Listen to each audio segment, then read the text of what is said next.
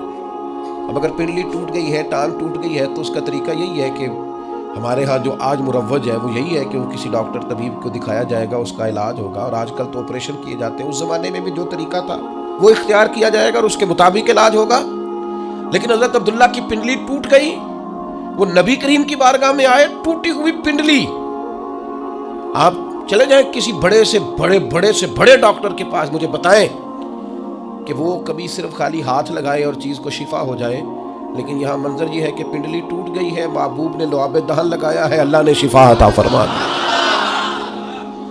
آپ اس مزاج کو سمجھیں، یہ دین کا باقاعدہ عنوان ہے، یہ باقاعدہ عنوان ہے دین اسلام کا۔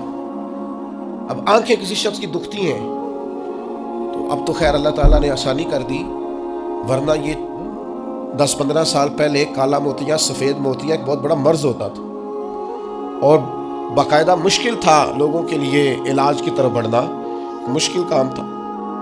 اور آنکھوں کی بینائی آج بھی آپ دیکھ لیں، پیدائشی طور پر بچے بیچارے بعض آنکھوں کی نظر کی کمزوری کا شکار ہے، اتنی موٹے شیشوں کی اینکیں ان کو لگی ہوئی ہیں اور بڑی مشکل سے وہ دیکھ پاتے ہیں۔ لیکن فتح خیبر کے موقع پر حضرت مولا علی شیر خدا کو آشوب چشم ہے، اور جب حضور نے فرمایا علی کو بلائیں تو کہا یا رسول اللہ آنکھیں دکھتی ہیں، تو فرمایا بلاؤ تو صحیح نا، تو بلایا ہے تو مولا کائنات فرماتے ہیں نبی کریم نے لعاب دہن لگایا ہے، اتنا اچھا تو پہلے نظر نہیں آتا تھا جتنا اب نظر آنا شروع ہو گیا۔ یہ کیا ہے؟ یہ نبی پاک کا، آپ کو سمجھ آ گئی مسئلے کی؟ سب سے پہلے میں نے یہ عرض کیا کہ ان محافل کا فائدہ یہ ہے کہ امت کو حضور کے قریب کیا جائے۔ دوسری بات یہ کہ ایک ہے فطرت سے کام چلنا اور ایک ہے نبی کا معجزہ ہونا۔ یعنی صحابی نے حضور سے کہا یا رسول اللہ جنگ کے موقع پر میری تلوار ٹوٹ گئی، تو نبی پاک نے چھڑی اتار کے نا ایک ٹہنی توڑ کے ایک درخت سے دی، تو وہ صحابی فرماتے ہیں جب محبوب نے توڑی تو وہ ٹہنی تھی میری طرف آ رہی تھی، ٹہنی تھی، اور جیسے محبوب نے مجھے تھما دی اسے اللہ نے تلوار بنا دیا۔ یہ کیا ہے؟ یہ نبی کا۔ ایک تیسری بات سنیں، اسلام کا نظام 2 طریقوں سے چلتا ہے۔ ایک اسلام کا نظام چلتا ہے اسباب کے ساتھ، آگ جلاتی ہے، دریا ڈبوتا ہے، انسان پر تلواریں اور زخم لگ جائے تو اسے تکلیف ہوتی ہے، یہ اسباب کا رستہ ہے کہ آگ نے جلانا ہے۔ اور ایک ہے روحانی رستہ، آگ جلاتی تو ہے لیکن اگر مدد اللہ کی شامل ہو تو پھر حضرت ابراہیم کو نہیں جلاتی، یا نار کونی بردم و سلاما علی ابراہیم، پھر وہ جناب ابراہیم کو جلاتی۔ اصول تو یہی ہے کہ دریا میں جو جائے تیرنا نہ آتا ہو تو ڈوب جاتا ہے، لیکن اگر اللہ چاہے نا حضرت موسیٰ اپنے گھوڑے دریا میں ڈال دے تو بھائی فرقنا بکم البحر فانجیناکم واغرقنا آل فرعون، تو اللہ کہتا ہے میں نے دریا پھاڑ کے موسیٰ کے لیے رستہ بنا دیا۔ اچھا جس دریا سے حضرت موسیٰ بچ کے نکل گئے اسی دریا میں فرعون اور فرعون والے غرق ہو گئے۔ یہ کیا ہے؟ یہ روحانی زندگی۔ ایک ہے اسباب کہ آپ پانی میں گھوڑا پھینکیں کہ آپ ڈوب جائیں گے، ایک ہے روحانی زندگی۔ یہ میں قرآن مجید پڑھ رہا ہوں، میں نے کوئی حدیث بھی نہیں سنائی، بزرگ کا قول تو دور رہا، قرآن فرماتا ہے کہ ہم نے فرعون اور فرعون والوں کو اسی دریا میں غرق کیا جس دریا میں ہم نے حضرت موسیٰ کے لیے رستے بنا دیے اور دریا پھاڑ کے رستے بنا دیے۔ تو رب کریم نے ایک روحانی زندگی بھی مومن کی رکھی ہے، روحانی زندگی۔ ذرا غور کیجئے کہ بھلا میں کیا کہنے لگا، صرف 50 سیکنڈ کے لیے آپ نے سوچنا ہے۔ زندگی میں ہمیں بہت ساری ایسی چیزیں ملی ہیں جو ہماری محنت کا نتیجہ نہیں، ہمیں بہت سارا ایسا کچھ ملا ہے جس کے ہم قابل تھے نہیں، پر رب نے عطا کر دیا ہے۔ تو سمجھ لو آپ، یہ جو آپ کو ملا ہے نا، تھے نہیں قابل پر ملا ہے، کچھ تو محنت کی ہے، کوشش کی ہے، تو اس کے سبب سے ہو گیا۔ جو بغیر محنت کے، جد و جہد کے ملا ہے نا، یہ وہ روحانی رستہ ہے جس کے بارے میں اللہ کا قرآن کہتا ہے وَمَن يَتَّقِ اللَّهَ يَجْعَل لَّهُ مَخْرَجًا، جو اللہ سے ڈرے گا اللہ ہر مشکل سے نکلنے کے لیے اسے رستہ عطا کر دے گا، وَيَرْزُقْهُ مِنْ حَيْثُ لَا يَحْتَسِبُ، اور اسے وہاں سے رزق دے گا جہاں سے اس نے کبھی سوچا بھی نہیں ہوگا۔ ایک روحانی زندگی ہے انسان کی، وہ میرے ساتھ بھی ہے، آپ کے ساتھ بھی۔ کئی چیزیں ہمارے پاس ایسی ہیں کہ اگر ہماری قابلیت دیکھی جائے تو وہ ہمارے پاس ہو سکتی، یعنی سے ثبوت نہ پوچھو میں تو نظر کرم قد ہوئی، اے میں جانا یا دل بھر جانے، اے پھر غیر نہ جانے۔ کچھ چیزیں ایسی ہیں جو خالص مختصر سی میری کہانی ہے، جو بھی ہے ان کی مہربانی ہے، وہ ہماری محنت کا نتیجہ۔ یہ روحانی زندگی ہے، روحانی زندگی کو سمجھو، ایک روحانی نظام ہے اللہ کا، اس نے بنایا ہے۔ صحابہ فرماتے ہیں جنگ بدر کا موقع تھا، اللہ کے فرشتے آئے ہوئے تھے، قرآن کہتا ہے فرشتے آئے ہوئے تھے، تو حال یہ تھا کہ صحابہ فرماتے ہیں ہم کسی کی گردن کافر کی کاٹنے لگتے تھے، اس کی گردن ہم سے پہلے کٹ کے گر جاتی تھی۔ یہ کیا ہے؟ یہ اللہ کا روحانی نظام ہے، اس نے بنایا ہے، آپ کے اور میرے ساتھ یہ نظام وابستہ ہے۔ اب چوتھی بات سمجھیں، چوتھی بات سمجھیں، جو جتنا بڑا ہوتا ہے نا، اور جس کو لوگوں نے ماننا ہوتا ہے، جس کے پیچھے چلنا ہوتا ہے، اس کے پاس کوئی نہ کوئی کمال ہو تو پھر ہی لوگ اس کی اتباع اور پیروی کرتے ہیں، پھر ہی لوگ اس کی پیروی کرتے ہیں۔ اگر اس کے اندر کوئی کمال نہ ہو، تین چیزیں ہوتی ہیں جس کی وجہ سے لوگ کسی سے محبت کرتے ہیں، یا بندے میں جود و نوال ہو، سخی ہو، خرچ کرتا ہو، احسان کرتا ہو، یا پھر اس میں حسن و جمال ہو، سونا بڑا ہو، پیارا بڑا ہو، یا تیسری بات یہ ہے کہ فضل اور کمال ہو، اس میں کوئی بلندی ہو۔ اللہ کی یہ شان رہی ہے کہ اللہ نے جتنے بھی پیغمبر پیدا فرمائے اعلیٰ خاندانوں میں پیدا فرمائے، اللہ نے جتنے بھی انبیاء کرام علیہ السلام مبعوث فرمائے سارے سونے تھے، ایک سے ایک بڑھ کر حسین تھے۔ حضرت داؤد علیہ السلام کا حسن و جمال دیکھا نہیں جاتا تھا، خوبصورت تھے جناب داؤد علیہ السلام، اور جناب یوسف 3 مہینے رجی خلقت ویک یوسف کی نانی۔ حضرت یوسف علیہ السلام کے بارے میں مولا رومی نے لکھا ہے، جب قحط پڑ گیا تھا نا مصر میں، تو حضرت یوسف نے چونکہ گندم غلہ سٹاک کر لیا تھا، تو ابتدائی طور پر آپ نے یہ تجویز دی تھی اور یہ حکمت عملی اپنائی تھی۔ آپ نے لوگوں سے کہا تھا کہ فی الحال تمہیں گندم نہیں ملے گی، جس کو بھوک لگے نا وہ میرا چہرہ دیکھ لے، آ کے جس کو پیاس لگے وہ میرا چہرہ دیکھ لے۔ اور یہ ایسا ہوتا ہے، اور سیدھے پنجابی ہے ساڈے تے کہندے نے تینوں ویکھی بھوک مار گئی ساری، یہ تو ہوتا ہے نا جی، میری تے ویکھ کے ہی او ہوتے تو تجھے دیکھ جو لیا ہے، بات ختم ہو گئی۔ بھوک حضرت عثمان غنی رضی اللہ تعالیٰ عنہ کو 40 دن قید رکھا ہے، لوگوں نے تو آپ سے کہا کہ آ کے جناب بھوک پیاس کیا کرتے تھے؟ فرمایا بھوک پیاس لگتی تھی، قرآن پاک کی زیارت کرتا تھا، بھوک بھی ختم ہو جاتی تھی، پیاس بھی ختم ہو جاتی تھی۔ تو حضرت جناب یوسف علیہ السلام نے یہ تدبیر اپنی قوم کو دی کہ جب تمہیں بھوک لگے تو تم نے آ کے مجھے دیکھنا ہے، تو 3 مہینے غلہ نہیں دیا۔ لوگ آتے جناب یوسف کا چہرہ دیکھتے، بھوک پیاس ختم ہو جاتی، تو پنجابی کے درویش بول پڑے، وہ کہنے لگے 3 مہینے رجی خلقت ویک یوسف کنانی، 3 مہینے رجی خلقت ویک یوسف کنانی تے جنا محمد عربی ڈٹھا او رج گئے دوواں جہانی، جنا محمد عربی ڈٹھا او رج گئے دوواں جہانی۔ تو اللہ تعالیٰ نے حسن و جمال عطا کیا تھا۔ پھر نبیوں کے پاس فضل اور کمال ہوتا ہے۔ میں نے آپ کو کمالات سنائے نا، حضرت عیسیٰ علیہ السلام، مادرزاد اندھے کوڑے برس کے مریض آتے، آپ ہاتھ پھیرتے شفا ہو جاتی، آپ مٹی کی مورت بنا کے پھونکتے، اللہ تعالیٰ اس میں جان پیدا کر دیتا۔ حضرت داؤد علیہ السلام لوہے کو ہاتھ لگاتے اللہ نرم کر دیتا۔ حضرت آدم علیہ السلام 1000 پیشہ جانتے تھے، 1000 بولیاں بولتے تھے، اللہ نے کمال عطا فرمایا۔ ہر پیغمبر کو اللہ نے شان دی، عظمت دی۔ جناب ابراہیم کے کمالات کا کوئی انکار کر سکتا ہے؟ ان کی شان جن کو بار بار قرآن مجید ان کے تذکرے کرے اور رب کہے واتخذ اللہ ابراہیم خلیلا، ان کی شانیں، ان کی عظمتیں، کیا بات ہے. بس میرے بھائی سمجھ لو، جب کسی کا فضل کمال لوگ دیکھتے ہیں تو پھر پیروی کرتے ہیں بلا مثال و بلا تشبیہ.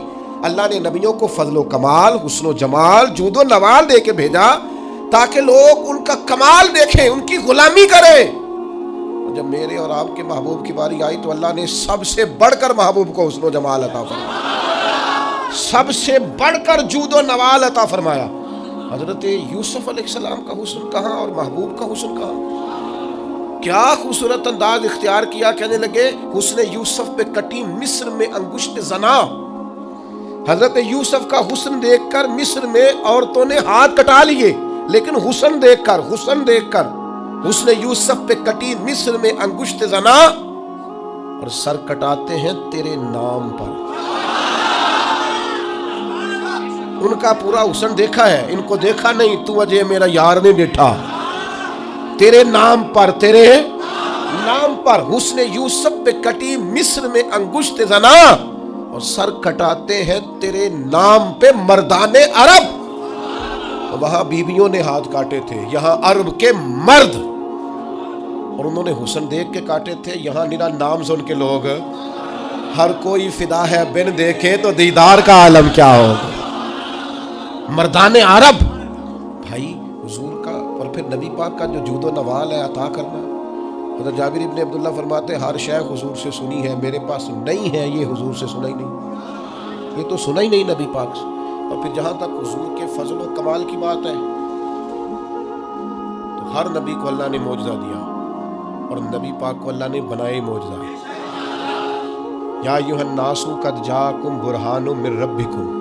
حضور کا ایک ایک بال معجزہ ہے، آنکھ معجزہ ہے، کان معجزہ ہے، لبہائے مبارک معجزہ ہے، لعاب دہن معجزہ ہے، نبی پاک علیہ السلام کی زلف عنبری معجزہ، محبوب کی نظر مازاغ معجزہ، دست ید اللہ معجزہ، چہرہ وجہ اللہ معجزہ، نبی پاک صلی اللہ تعالی علیہ وسلم کا سج دھج کے آنا اور میلاد ہونا یہ بھی معجزہ، اور سج دھج کے عرش پہ جانا اور معراج ہو جانا یہ بھی معجزہ. اللہ نے دیے معجزے انبیاء کو، خدا نے میرا نبی معجزہ بن کے آیا. اللہ نے محبوب کو معجزے دی اور اتنے بڑے بڑے معجزات دی، اتنے بڑے بڑے. میں کیسے آپ کی خدمت میں یہ بات عرض کروں کہ اتنا عظیم معجزہ ہے نا واقعہ معراج. امت کو چاہیے تھا کہ یہ ہر روز جب بھی کوئی کہتا نا انہیں بڑی ترقی کی ہے تو ان کو کہنا چاہیے تھا اصل تو ہمارا حق ہے ترقی میں آگے بڑھنے کا، اس لیے کہ ہمیں ان رستوں کا مسافر بننا ہے جن رستوں پہ نبی پاک نے ہمیں چلنے کا کہا. تو میرے عزیز بھائی، محبوب کو اللہ تبارک و تعالیٰ نے معراج عطا کی. اب وہ معراج میں بھی نا بندے بڑے پریشان ہیں. میں بات سمیٹنا چاہتا ہوں. اب زمانہ ہو گیا ایک گروپ پہ، میں نے جمعے میں کہا تھا کہ اب ہر سال نہیں ہم دلیلیں دینا چاہتے کہ حضور خواب میں گئے کہ حقیقت میں گئے. یہاں عجیب منظر ہے، بعض لوگ نا کہتے ہیں جی نبی کریم نے سارے معراج جتنے بھی محبوب کو یہ معراج ہوا ہے یہ خواب میں ہوا ہے. میں اگر کہوں کہ میں نے رات کو خواب دیکھی ہے، میں پاکستان کا صدر بن گیا ہوں، تو آپ کو کوئی اعتراض ہے اس بات پہ؟ خواب سے کسی نے کوئی اعتراض ہے؟ ویسے میں کہوں یہاں کھڑا ہو کے کہ میں صدر ہوں تو آپ کو اعتراض ہے، کیونکہ جناب آپ صدر نہیں ہے. میری بات کی سمجھ آ رہی ہے؟